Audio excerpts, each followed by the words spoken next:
Bon- Bonjour et bienvenue à notre session et discours aujourd'hui. My name is Susie Grenell and I'm the President and CEO of the Hotel Association of Canada. I'm delighted to co-chair this session today with our partners TIAC. And you have just now joined the countdown to election 2021. So we're going to tell you everything that you need to know in order to make an informed choice when you go to the polls next week. And what a privilege it is that we live in Canada and we get to go out and vote. So I certainly hope that everyone is going to exercise that right. So we're going to take you through what the platforms mean, what's been dedicated so far to tourism and hospitality, and we will talk a bit about engagement in the last final week of the campaign. We have a star-studded lineup here today. I'm joined by Marc Seguin, who is brand new to the Tourism Industry Association of Canada. Marc, welcome to this webinar. Welcome to the industry. We look forward to working with you. Bob Plamondon, who provides economic analysis to the Hotel Association. Andrew Steele from Strategy Corps, Hugh Williams from Impact Public Affairs, Nikki Hill from Earnscliffe Strategy Group, and Éric Paquette, Conférence économique de l'industrie touristique québécoise. Thank you, all of you, for joining us. Here's our agenda. It's action-packed. We're going to have a lot of fun over the course of the next hour. We are going to take you through what we asked of government leading into the election. We'll take you through the platform analysis. So we'll talk about the engagement in the last week of the campaign. And then we will have a solid 20-25 minutes of Q&A at the end. And we've got an awesome group here who can take any question that you may have. At any point during today's webinar, please use the Q&A feature if you have any questions. There's a lot of people on the line, so we want to make sure we get to your questions, but we can't have people speaking over each other. So please use that function. There's also the thumbs up icon. So if you like a question and you want to move it to the top of the list, click thumbs up and we'll get to those questions more quickly. And finally, there will be a recording of today's session and we'll make it available to everybody following this webinar. In addition to that, we will also have une autre session en français. Cette session-là va venir lundi, le 13 de septembre à midi. Fait que les détails s'en viennent. Okay, who is the Coalition of the Hardest Hit Businesses? So we are 120 members deep. Those are business associations that have come together about 13 months ago to speak with one voice, to communicate with government about the needs of the hardest hit industries. The hardest hit industries have really been in the tourism, hotels, and events sectors. So that's sort of the frame around this group. And we've had a very specific focus.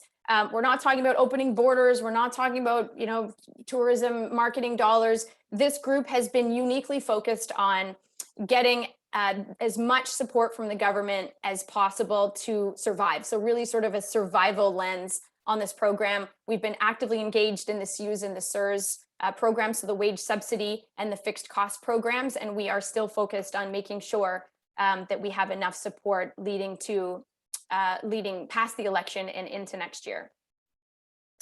My slide deck seems to have run away. Elizabeth, can we just go back to oh, there we go. Amazing. One more back. Okay. I want to take a quick moment and thank the steering committee members who have been working shoulder to shoulder with us. I think many of you are on the line here today. Thank you so much for being in the trenches with us. This group has been instrumental in shaping the policy of this work and making sure that we reach all of our collective members and have as much reach as we've had. So thank you so much. And a big thanks to my co-chair, Beth Potter, who couldn't join us here today as well. This group has been incredibly active. I'm sure that you have all seen this over the course of the last 13 months. This is some of the public work that we've done, but what you don't see is all the behind the scenes, the economic analysis, the data crunching, the thousands of meetings with members of parliament, the parliamentary committee appearances, the high-level conversations. We have really become a trusted advisor to government.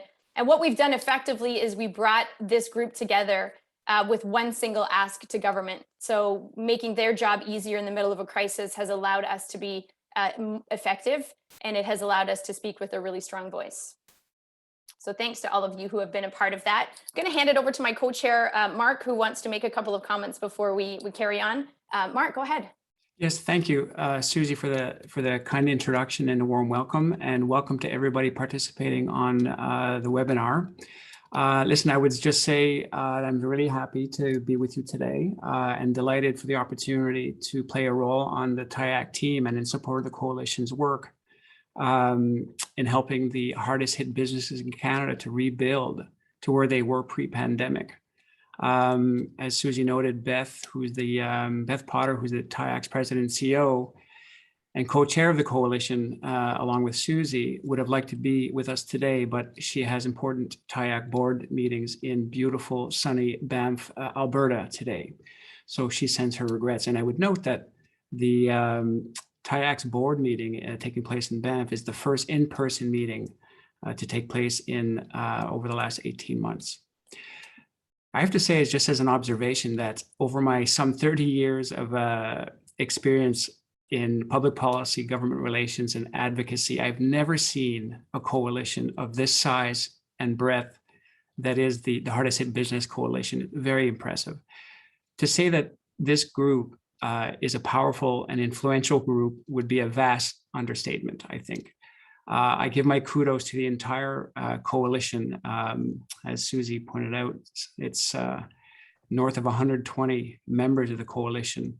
My kudos to all of you for coming together and working collaboratively to make your voices heard throughout the pandemic and obviously in the months ahead. There's obviously still an awful lot of work to do.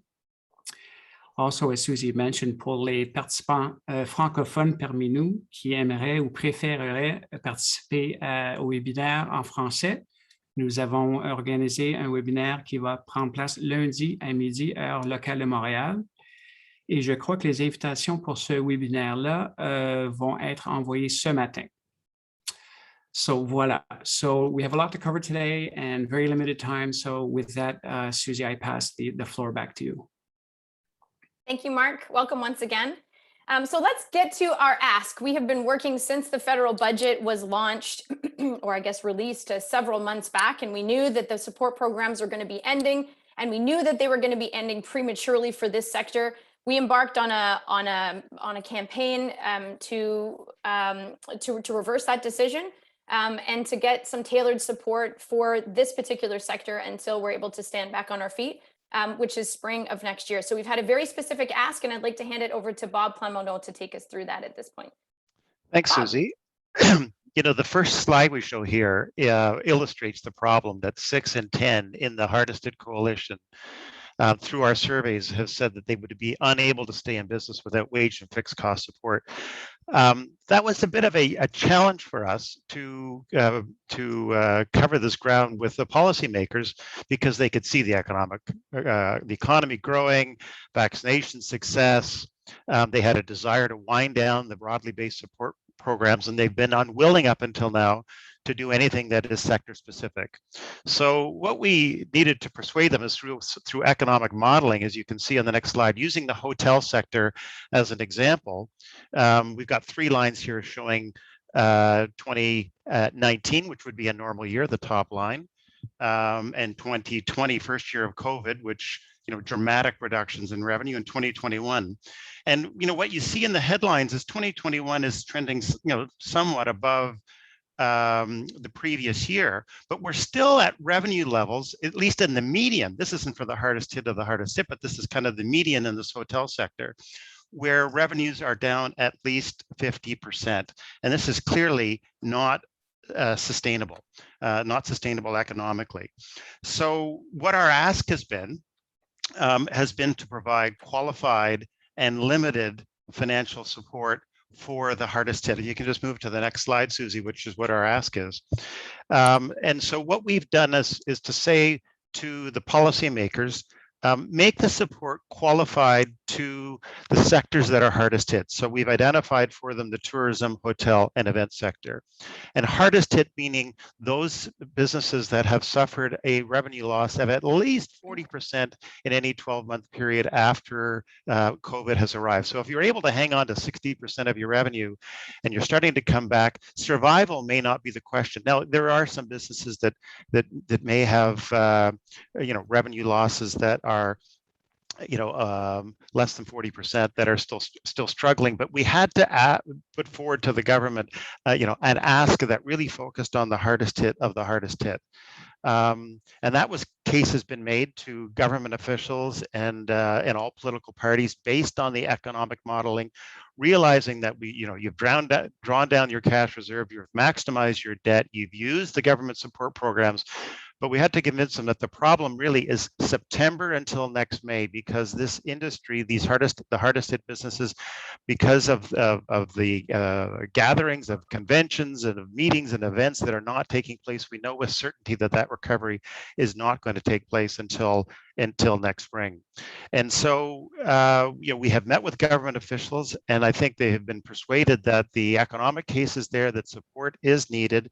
There is still lots of work ahead on providing the definitions of who is part of the hardest hit of the hardest hit, and the kind of support that's needed, whether it's on cash flow supports or continued wage and fixed cost support. But the goal of this is not to make this sector rich, or because many people have done well during COVID, but it's simply focused on survival. So now you're going to hear how the various political parties have responded to the advocacy work that's been made. The economic case has been made for the importance of this sector and the kind of support that we need, and urgently, so that as soon as Parliament resumes after the election, that the ask that we put forward becomes a reality.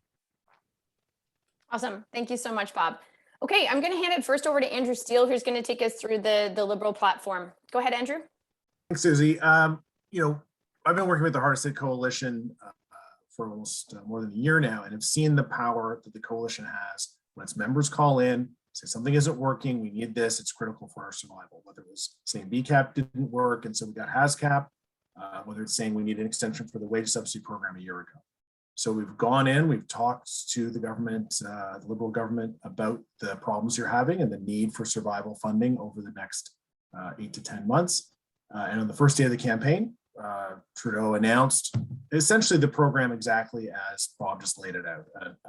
A wage subsidy extension for those whose business are down 40%, up to 75% of the wages for the period of September until next May.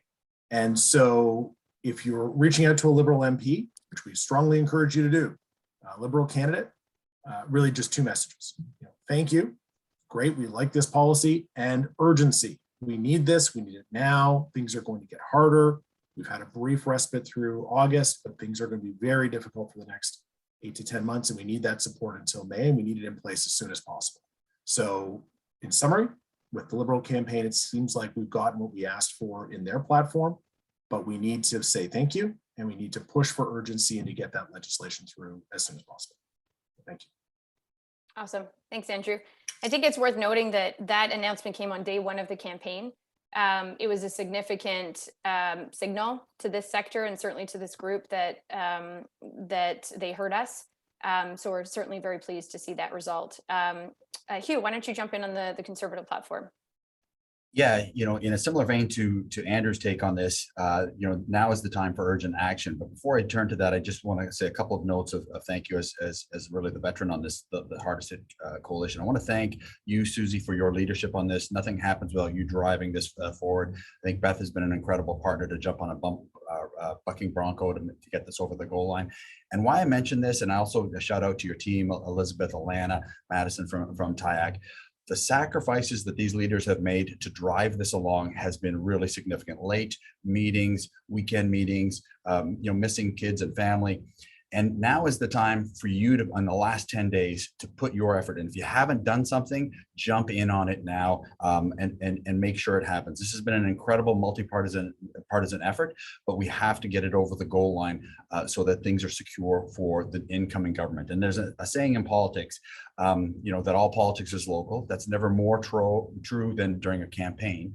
And it's also the time where politicians are listening the most. So we've got to get out there, talk to the candidates, and you'll see later on in here a whole variety of tools. None of those tools will make as big a difference as you taking an individual action to either use that tool or do something organically. So really, this is a call to action, to spring into action, and make sure you leave this session and hopefully take that action today. Don't wait for the weekend. Time is ticking, and 10 days in the campaign goes very, very quickly. The Conservatives, as the official opposition, have been very active in supporting tourism. There's no doubt that we have a number of MPs that TIAC and HAC and certainly others in the coalition here have met with, who have expressed their support. MPs like Ed Fast or Blake Richards out in Banff Airdrie have all said, listen, we'll do what we need to do for tourism. But more importantly, last night, Aaron O'Toole during the leaders debate had a special call out to the tourism sector. And as he phrased it, when he was talking about the wage subsidy, he specifically said, listen, we have to do more to continue the support in a targeted way for the highly impacted sectors such as tourism. And he went on to name a couple of other sectors as well. He obviously gets the message that they need to be there for your businesses, but our role in the last 10 days is to lock in that support, whether they're in opposition or whether they form a minority government. And really just a reminder that this is a multi-partisan effort, which means we need to make sure that we're locking all the political parties who are candidates now, as they take the role of MP, that they've given our support publicly. So as you reach out to those Conservative MPs, and as Andrew said, we encourage you to do so. What I want you to do is make sure you start by thanking them for the national support.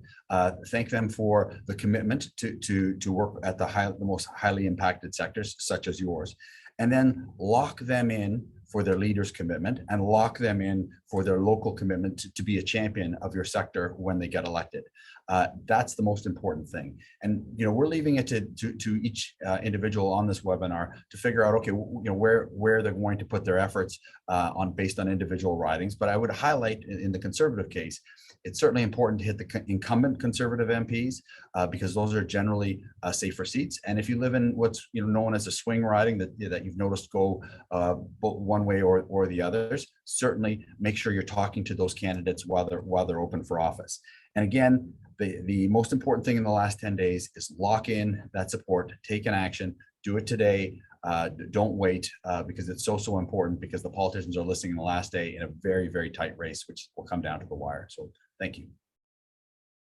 Thank you very much for that, Hugh. Nikki, why don't you jump in on the NDP? Great. I think I'm really building on what both Andrew and Hugh have said. And I think that's a great position for the coalition to be in this close to the end of the election. But it really is the space, as we've said, to just keep pushing right through. On the NDP side, there's been quite consistently through the pandemic that support for relief from sectors, for small business, and also a focus on what workers need. So I think that's an important piece to note. So there were commitment language around supporting the tourism sector and relief. But I would say, rather vague. So some of the work has been pushing for some more clarity, which came this week in the form of a letter, which we now have available, which does say that the NDP understands and supports the bridge funding issue. So, again, as those MPs are being elected, really the job is to ensure that they understand the urgency facing your sectors. And I think you'll hear that throughout this entire webinar, because it is the most important piece. We'll have the election will be over quickly. There'll be new MPs. If you're talking to NDP candidates in some of the particular battleground ridings, but also provinces like BC and Ontario, which also have some of the hard hit places in terms of tourism relief, and of course a really tough summer on many ways in some of those jurisdictions. Those are NDP Lenny three-way races, places where you might see an NDP MP elected, and you want to be having those conversations before the end of the election so that they understand what the issues are, and everything can be passed with urgency when you get back in. So if there's a huge need to be thanking, connecting, and doing that outreach to make sure that those NDP MPs are going to be able to act really quickly and on the issues that you need for that bridge support come post-election when the House resumes. Awesome. Thanks, Nikki. Eric, go ahead, jump in. Hey, bonjour tout le monde. Hi, everyone. Thank you for having me today. As for the block, I just want to put things in perspective a little bit. The block has been, if I go back a few months ago, I had the opportunity to meet with, in the same session, about 12 MPs from the bloc, and with our president at the Conférence économique de l'industrie québécoise, who is Monsieur Raymond Bachand, who's ex-minister of finance in the Quebec government. So, and they were quite aware since that time of our demands, that the industry needed help, and they were very strong supporters of our demands. And eventually, in the pre-budget consultations, they even were promoting already the extension of these programs as long as the industry would need it. So they are aware, they are supporting our demands. And what we need to know in their platform and what they provided is that they're going a little bit further than the extension of the CERS. They are asking for tax credits to help help on the fixed costs. And also they are asking for the suspension of the CRB, which we know it's a major issue regarding the work shortage, the workforce shortage. So I think there's two messages for the blog. First of all is thank you, of course, for supporting our demands, and since the middle of the pandemic, and just keep on putting on the pressure on the government to proceed with our demands. I think there might be an influence on the balance of power there, so they need to keep on putting the pressure. There you go. Thank you. Merci. Awesome. Thanks so much. So in conclusion, I think we're hearing from all perspectives that we have strong commitments from most parties. They do vary a bit, though. We certainly have seen commitments from parties, but some certainly are stronger than others. I would suggest that we do need to pressure the Conservatives a little more to make sure that they are going to come out the gate early with more support for the sector. That's not been a central piece of their campaign, so it is. But we do, as Hugh said, we do have commitments from them more loosely, and certainly references to it in the debate, and lots of supportive MPs. But we really do need to get out there and make sure that message is well heard for all candidates as we go into this last portion of the election. So on the next slide, if we could just share. So our ask to you, and we're here to answer any election questions that you may have, but our ask to you is that in these final days that you get out there and you talk to your local candidate. As Hugh and I think Andrew said earlier, they are listening more now than they ever have before. And here's how this shakes out. There's going to be an election, and it's a really, really tight race. None of us know who's going to win. Whoever gets into power is going to have an early mandate. So there's things that they're going to want to pass earlier in the legislative process, and things that they will wait until later. What we need, and what the sector desperately needs, is for this to be a focus, regardless of who gets into power. And so by getting in there in those final days, what you're doing is you're positioning us for success, because then we get to go in and talk to whoever forms government, and they get to say, yeah, you know what, I heard about this is a really big problem. And it was, my doors were knocked down by tourism and hotel and, and theater operators over the course of the final part of the campaign. This is something that we need to prioritize. So that's really the ask of you, is to go out and have this final touch point. This is work that we can't do, only you can do it. And on the next slide, we'll show you that here's the thing. So if you have basically no time, and look, we get it. Everybody is out there trying to make a living, and it's been really tough going here for this industry for a range of reasons over the course of the summer and the last 18 months. So if you only have time to do one thing, our ask is that you just 3 clicks, send a pre-written letter. We've already written it. It needs to go out. There's a QR code on the screen right now, or you can go to thehardesthit.ca/campaign and just send that letter. I hope you're all doing that right now as we're on the line. Do it. You're with us here for another few minutes. Just before this webinar is done, send that letter and get that out the door. In addition to that, and my honest hope is that we are talking about this other column over here, we really want to see people get out. And here's the 4 ways you can do it to have an organic engagement. The form letters are awesome. I know we can get 1,000 or maybe even 4,000 or 5,000 letters sent over this next week, but they go in a pile and they all look the same. And they do have impact, but they have a whole lot less impact than that really meaningful conversation you have with someone at a barbecue, or that personal email where you hit the all caps function and you talk about how you're really struggling and how you really need to make it till the fall, and these programs can't end prematurely for a sector that's been struggling. Just get that out off your chest. I know you're all feeling it. Type it as we speak. Just open another tab, type it out, and send it to your MP. If you have a relationship with your MP, pick up the phone, have a conversation with them, send them a text, make sure they know this is a sector that still needs support. You can tweet your local candidate. I can tell you right now that all of the headquarters of these campaigns are watching Twitter and refreshing every nanosecond. They are watching what's happening, and the candidates are watching what's happening, and they're tracking issues. So let's make this an issue. Tweet it to your local candidate is another way to do it. And we have already written tweets for you. We've got graphics for you. It's all on this website that I'll show you in a second. And if you can take the time to walk by the campaign office or drop by the local event, that's the winner. That's the gold star. Show up and have a face-to-face conversation. I can tell you these MPs are going to be out there 14 hours a day trying to hear from people. So if you can insert yourself into that process, that would be amazing. Okay, so a couple of things on how to do this. So on the next slide here, how to find your local candidate is, again, if on this QR code, you open the camera feature on your phone and you scan this QR code and everything will pop up for you, or you go to the hardesthit.ca campaign website.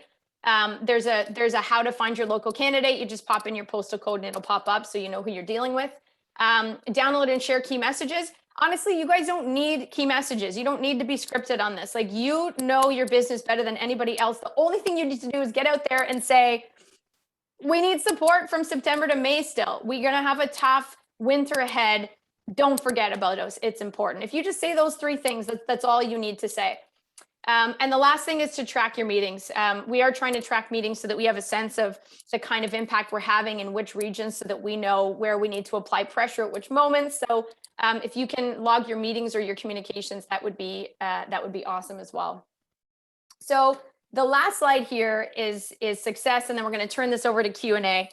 Success is that everyone on this call and all of our members who aren't on this call that are going to hopefully see this webinar are going to go out and do something organic.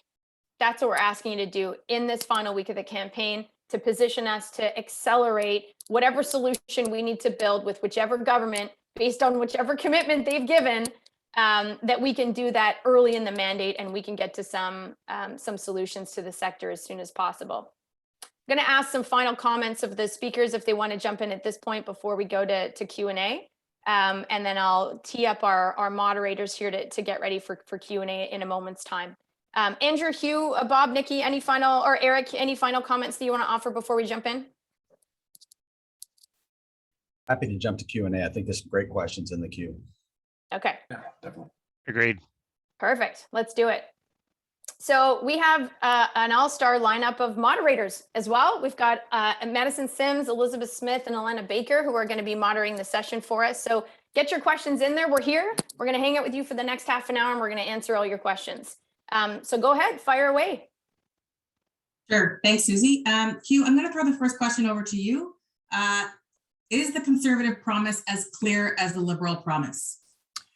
Let me be clear in that answer.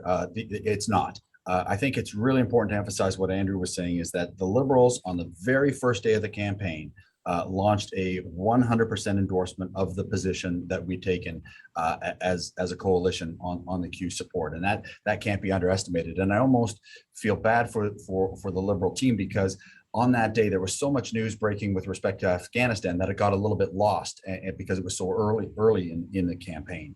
But since that time, others have done it as well. But I've encouraged the Liberal campaign and the Leaders Tour to try to bring that promise forward, because it's a really big deal for everybody who's on this sector. And of course, the Prime Minister during the French debate had a very specific call out for the importance of that support. So I want to be crystal clear that that's where the Liberals stand. The Conservatives, of course, put their platform out before the beginning of the campaign, and that's put them in a little bit more difficult position. They have a number of items that tax credits for travel, other initiatives that are important. But I think what we have to recognize is that it was a very, very deliberate call out from the leader last night during the debate. And again, we've worked with the campaign team to encourage them to be clear about the hardest hit, which Mr. O'Toole took the opportunity to do. So I think, what's important here is, we're not telling people which way to vote, but what we're telling people is you need to know when you're talking to the different candidates, how to lock them in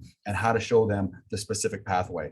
The question of labor was also raised last night, which is important to mention.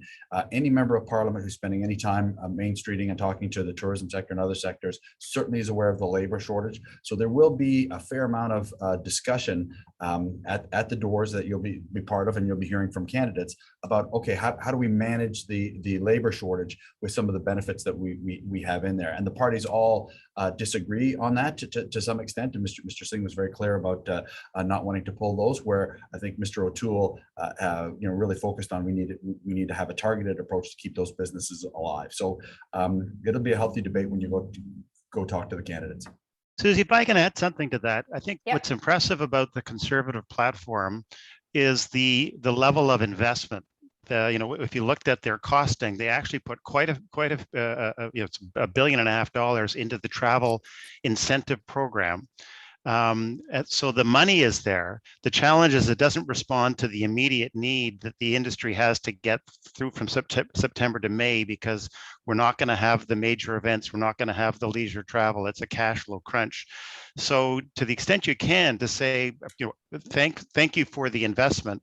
As you are preparing your first budget, should you form government, shifting some of those dollars into wage cost support, fixed cost support, and deferring support on the travel incentive would be great. A big part of their investments in their platform and their costing is on rehiring. And to reduce the cost of rehiring. But if you're in our sector and you're not growing because the business is not there until next May, the hiring dollars are not as useful for businesses that are not, back to anywhere near normal operations. So the extent you can get them to say thank you for the dollars, but if you can shift them that more specifically relate to the needs of this sector, that would be very helpful.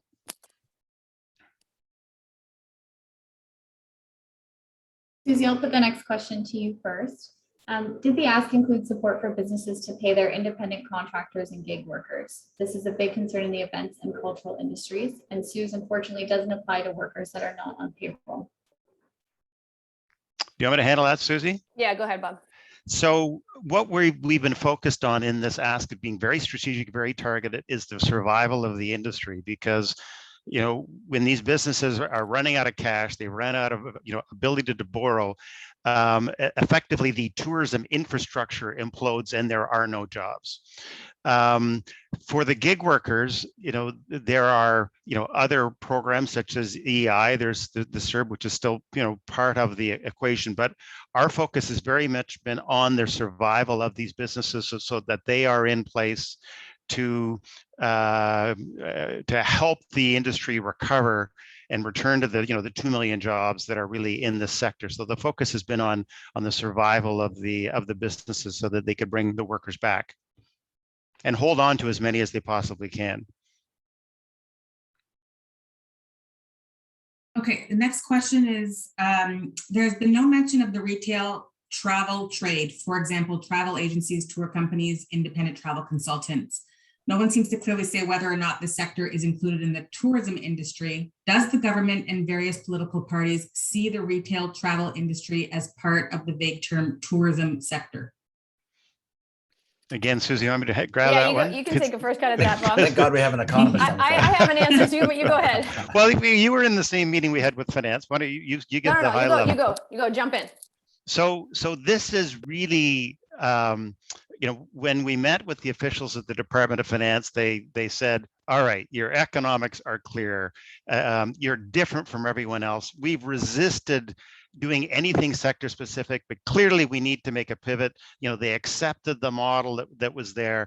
Now, how do we actually draft legislation to make this a reality? What is the tourism sector? Who's in and who's not? How do we put this into legislation that we can allow the cash to flow through to the businesses that can be audited.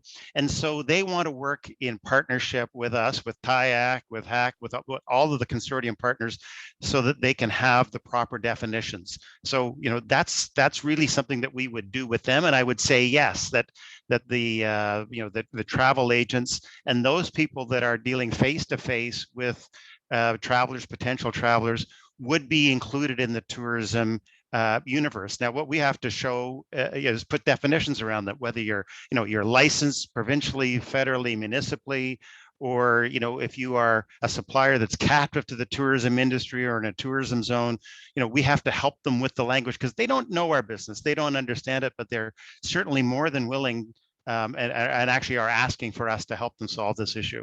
And your question, and yes, the travel agents would be part of this universe. Bob, if I can be permitted to add on to that, I really think it's important when you think about that question to go, okay, what difference can I make between now and the election for the next 10 days to make sure my members, our organization is reaching out to the candidates so that you're making clear the problem and that you need to be included in the solution. And I think every member of the coalition, as they move forward and make that case to local candidates, you know, feel free to take the global messages, but also customize them to why you're there. And if anything else, that question's a reason for more grassroots activity in that sector than any other. Sorry, Susie. I could say one more thing too, Susie, that the Department of Finance, when looked at the coalition, said, you've assembled the right team. These are the right industries. Now, just help us, give us the definition so that we can put this into legislation. Okay, we'll jump to the next question here. What is your coalition doing to support the independent travel advisors who are small business owners and have been extremely hard hit?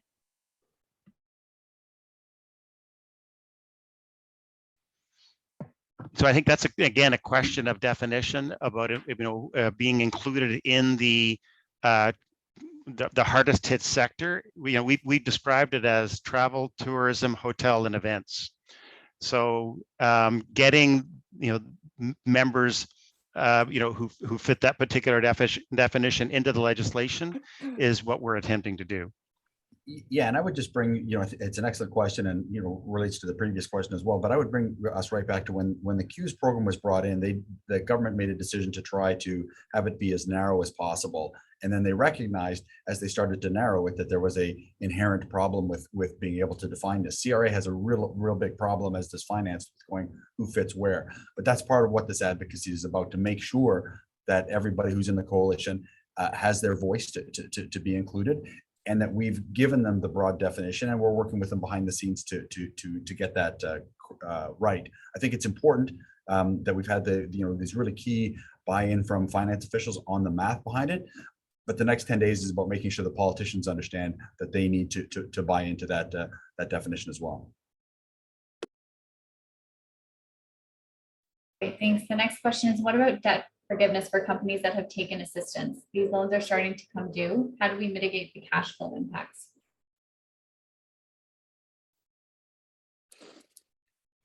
So that specifically, debt forgiveness has been one of the options that we have put on the table with, you know, with finance in terms of the ask. But in this particular case, when we're looking for support for wages and fixed costs, it hasn't been debt forgiveness so much, but in the fixed cost support, which is part of the Liberal platform, it does include mortgage payments. So that's part of the equation to give you some support for mortgage payments. And there is debt forgiveness attached to the existing CEBA programs, but these are the smaller loans. But that has not been a feature of what we have asked in this current round. I'll just add to that. We routinely talk about debt forgiveness with government, and it is a tool and an instrument that I think, well, depending on which government gets into power, that they may use to alleviate businesses as we build back to recovery. This group has been focused on the support programs and the subsidy side of the equation, because if that doesn't come together, the businesses won't be there, and the debt piece is irrelevant. So that's been the focus of this group at this particular point in time.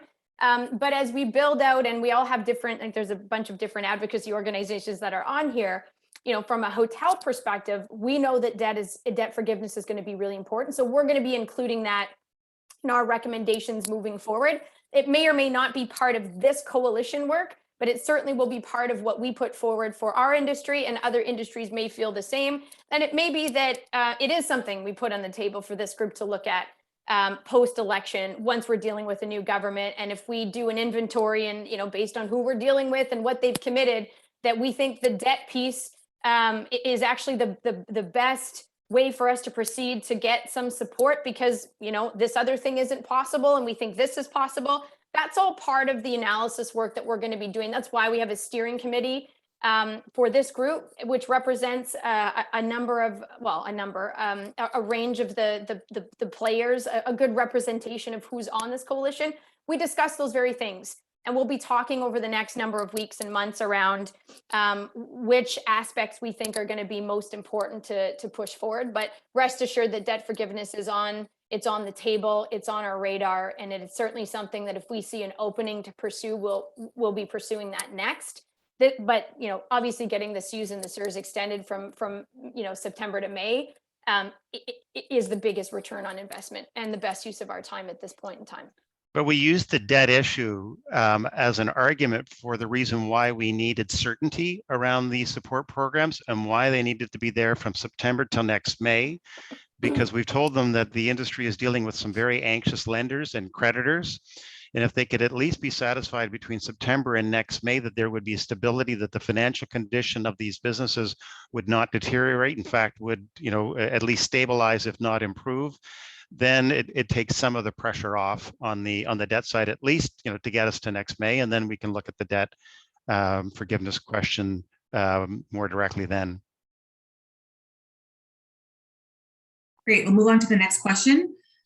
Is each party and or candidates being asked for specific percentages of CEWS and CERS support moving forward, or backdated to August 21st?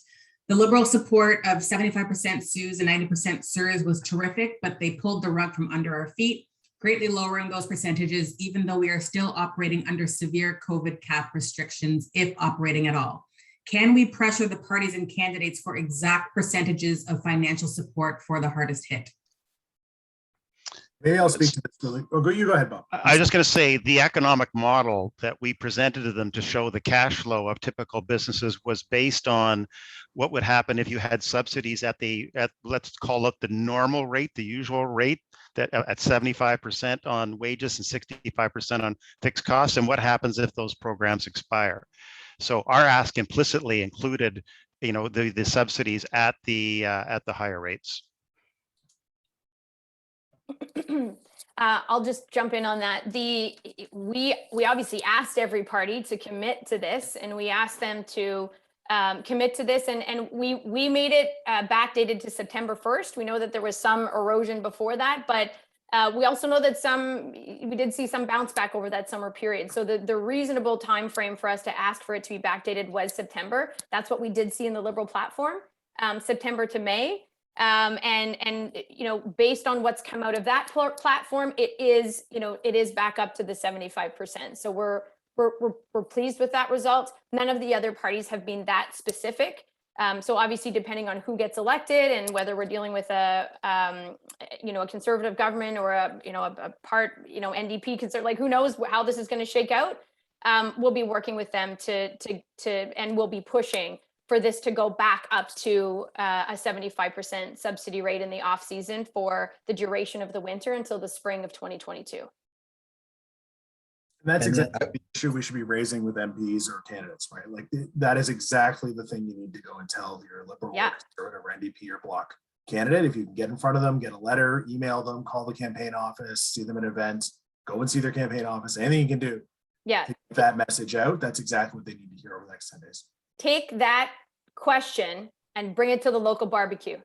That's the best thing that you can do, particularly for parties who haven't been as specific. So put them on the spot. That would be awesome, because then we can build on that when we get back to a parliament. Can I just jump in? I think it's also a lot of these questions. It's really important to remember too, a lot of these new candidates who haven't been elected, but maybe You're the thought leaders, you're the experts, you're the ones who are able to communicate what's going on in your business, in your industry. Go talk to them and tell them exactly what's happening, why you're hardest hit, because this is the fresh ground for a new MP to really go in understanding what those issues are and how they impact both their community and their constituents. So, this is why we're pushing the next 10 days, because it's really fertile ground to be first in there as experts and thought leaders with them. Yeah, and Nikki, it's such an important point, just to build on that. You have to understand as well, the candidates are in a zone where they're going street by street, house by house, and sometimes they're disconnected a little bit by virtue of being in those fights from what the national platform is saying or what took place in the debate. What we need to do is get that local support to the concept of, your party or your leader has made this commitment. They've written a letter across all three parties. We need you to make sure you're the champion of that, and put the specifics we're seeing in the questions in that. But again, remember, we can't accomplish everything with this coalition. As Susie's pointed out, we've been very focused in our ask, and I think successful across the board, and certainly going backwards on this. But going forward, we want to lock those new MPs into the concept that they have to be a champion for this locally. Yeah, I think just to build on that, making a final point here, we've done a lot of media work over the summer to build a counter narrative to what's out there right now, which is that we're back. It's really, really important that you get out there in these next tech days and tell them we're not back. We're not back. Maybe we saw a little bit of a bump in the summer, but we're headed into the off season. We don't have business events. So many of these large events have been canceled. They're not scheduled until the fall. Bookings are down. There's still, Canada still isn't really being proclaimed as open for business in many respects. Our border is open, but, still attracting some of those major conventions as an example. Some of those events are not going to be coming back because there's still unpredictability around some of our barriers to entry into the country as an example. So we're going into our off season. That's usually the time that Canadians want to go elsewhere. Depending on what kind of seasonal business you're in, some of our winter businesses may do well, and we hope they do. But for a lot of our summer seasonal businesses, speaking on behalf of some of the broader coalition members, including some hotels, these properties are really going to struggle. The infrastructure is going to struggle over the course of the fall. You really need to tell that winter story. That's what they're going to recognize. And because they're all thinking, oh, I tried to book at a hotel, or I tried to have this experience over the summer and I couldn't get a ticket. So the industry must be doing well. We really have to counter that with the local, here's how the industry actually works story, so they understand it. Hugh, a two-part question for you to start with. Should we essentially be asking Conservative candidates if they can match the Liberal promise? And if the Conservatives win the election, knowing that they haven't really promised a fixed cost survival program like the Liberals have, what is the coalition's plan after the election? Yeah, it's a great question. I think, the number one thing, you need to do is build on the commitments the Conservatives have already made and lock them in on a local basis. But I do think it's a very fair point to point out the point of comparison and differentiation and throw it to the candidates that way. But generally speaking, the best way to get that candidate on board is to show them how they've already agreed with you at the leadership level, and they need to do more, and they need to bring their game, step their game up to their competitors.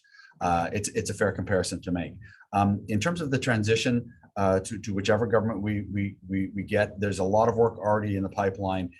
Bob's referenced it with work with officials to make sure that they understand our ask, make sure that we're working with them on the different elements of it. Also, transition team briefings for the different parties in the eventuality of any eventuality. And to Susie's point, we don't really know. We could get a minority government either way. So all of the parties become important in that point. So the work we do with individual MPs, locking them in for the commitments they've made, the commitments they've made either in the platform or by their leaders or by letter, is really part of this next 10 days. But we certainly have an aggressive plan that we've already begun on that transition element. Great. We'll move to the next question. There are a couple of questions on the topic of the CRB that Eric touched on. We talked about it being suspended, and I think this needs to be seriously discussed so that workers are motivated to return to work. This is where the wage subsidy push is very important. So just a two-part question here. Can somebody comment on this? And have all other parties, aside from the NDP, been asked about extending CRB? Yeah, I'll just jump in on that and let others follow suit. Look, this is an issue that we talk about. I mean, you can't have a conversation right now without talking about the labor crisis.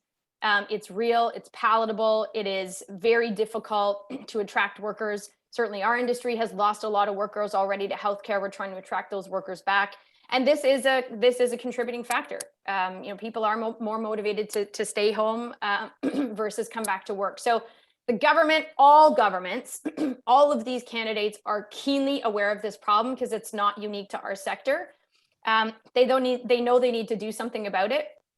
And so, we'll have to see which government gets into power and where they ultimately land on this. And I think so much of that is going to depend on where we are with the virus. If we are in a fourth wave, things are backing, back, schools are out, et cetera. I mean, obviously that's a much different conversation than if people are, work is stable, businesses are open and jobs are available. I think that is going to have an influence on where whichever new government lands on this topic, but rest assured that this is an issue that we are well aware of and we consistently talk to government about, and I know that they are motivated to solve it, depending on who gets into office. Yeah, and I would say you can't be a candidate for office without having heard this from a cross section of business, even beyond the members of the Heart of State. It doesn't matter whether it's golf courses or restaurants or construction. That businesses are talking to their candidates about nobody wants to work is the simplified message that they're delivering. But what you won't hear from the campaigns is a race to talk about cutting benefits in the last 10 days. I mean, that's just not politically palatable. So I think our focus has to be clearly on locking them in, as we've talked about, and then dealing with those other elements, and they will be dealt with. I'm fully confident, regardless of who gets in power, because it's just not sustainable. Okay, the next question: what do you make of the Liberal hardest hit promise in the budget? Maybe I can speak to that. I think we've done a lot of work working with the Liberals when they were in government to walk them through the problem. Pretty much a much longer version of the presentation that Bob provided. Talked to the officials. They seem to be sold on the need to do this. So there's definitely been an interest there. Our greatest concern with the Liberals is how big a priority will this be when they get into government? And if it's a chaotic minority government situation, is it going to be dealt with quickly? Will that bill get through quickly? Will we get the relief that we need quickly? So I think the intention is there, but as my grandmother used to say, many is the slip between cup and lip. And we need to make sure that they know it's urgent. We need to know that the difference between getting your money in November and getting your money in February is a big deal, and that you need the support that until that legislation passes, it doesn't necessarily start to flow to you. So we need to get it through. So the more that you're conveying urgency to the Liberals, that's going to be important, because it could be the difference between a bill passing in November and getting paid in November, or waiting until February for money. It also makes the difference between how big this program is. If they're not hearing about it at all in the ridings right now, they announced it day one, then they heard crickets from nobody over the whole course of the campaign. They're not going to think this is big as an issue as all of us have been saying that it is. Like we've been talking about, there's 2 million votes in this sector, et cetera. So we really need to make sure that the Liberals in particular, notwithstanding the fact they've got a really strong commitment, know how urgent this is, and know the depth and breadth of the problem, because they can still make this a $200 million program, or they can make it a $2 billion program. There's still some flexibility there for how big this is. And so much of that depends on kind of the earlier conversation we had around definitions, who's included, for how much, and all of those details. So get out there. If you haven't heard it loud and clear, get out there and have the conversation. It's so critical to the work that we need to do with whoever gets elected next. Yeah, and just to build on that, we don't know who's going to win, and if there's a minority parliament, all of those opposition conversations aren't going to be wasted, because the ability to speed this through Parliament, to Andrew's point, is going to depend on the cooperation. The parties came together last year to put this together. There's been cooperation, on a number of levels to this point. We need that multi-partisan push, so those that get elected are willing to speed this through. So, an NDP MP needs to know about this, a Conservative MP needs to know about it, a Bloc MP needs to know about this, and of course, a Liberal MP needs to know about it. Future MP, I should say.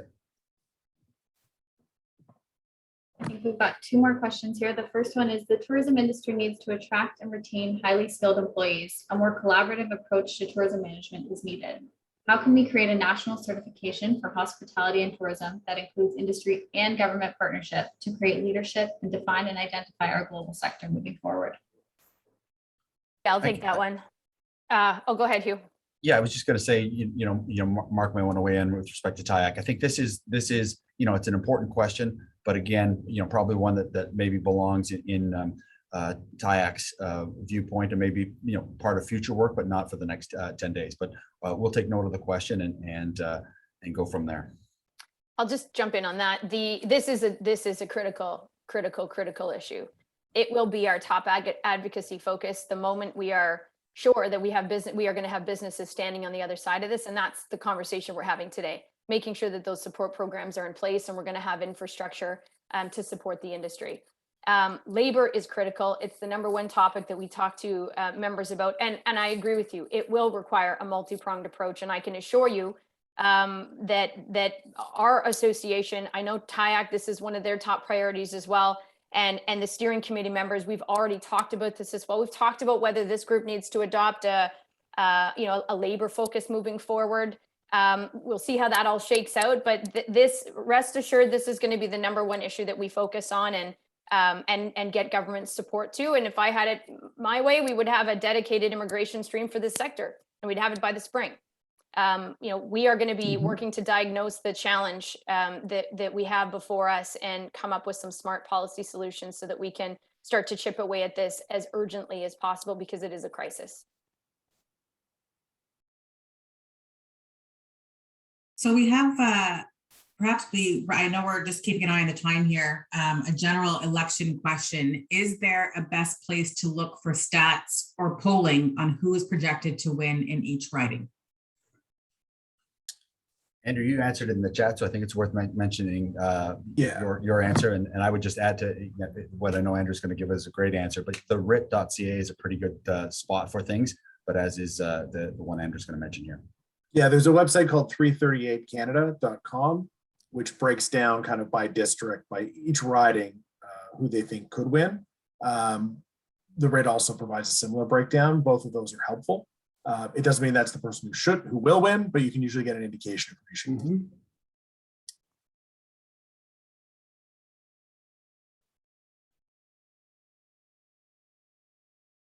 Is it possible we're going to wrap up 3 minutes early? I think give people the gift of time. Can't believe it. Are there any other questions? Use the next 3 minutes to use one of the tools, send an email, make a call, look up your candidate. I believe Bob already addressed this one, Susie, but there is a final question here. What is the coalition doing to support independent travel advisors who are small business owners and have been extremely hard hit? Susan Service does not help this sector. So I think here we have a challenge and an opportunity. The challenge is that what the government has looked at least within the Liberal promise, is an extension of Qs and CSRS, but narrowed down to our sector, to tourism, hotel, and events. And now they're looking to get their arms around how do we define who's included in that sector.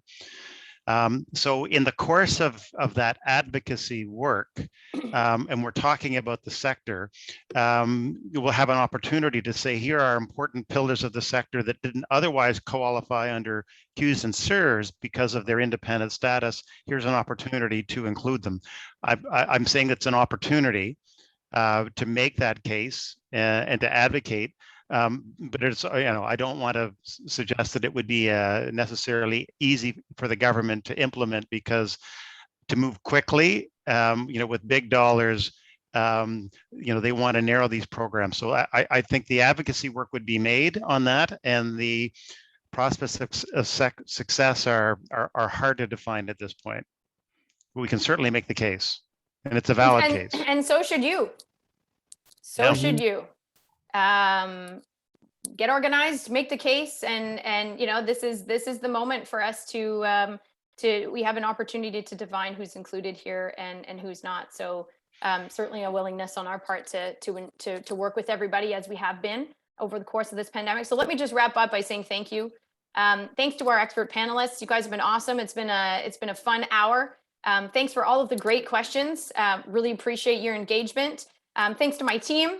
and TIAC's team for their work behind the scenes to pull together an awesome deck and put this all together in very, very short order. We were asked to do this for members, and it is something we pulled together very quickly, and very pleased to spend this hour with you right before the election. And we think it's so critical that we get out there and make our voices heard. So I can't tell you how excited we are for the next parliament, for us to work with whoever gets elected to protect and defend this sector. That's what we will continue to do, but you can really make that job a whole lot easier and a whole lot more possible if you get out and have these conversations. So here's the contact information. If you have any follow-up questions at all about how to use the material, who to reach out to, which candidate, all that stuff, like just send us a holler. Happy to help.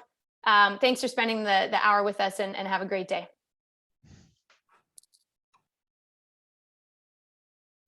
Take care, everyone.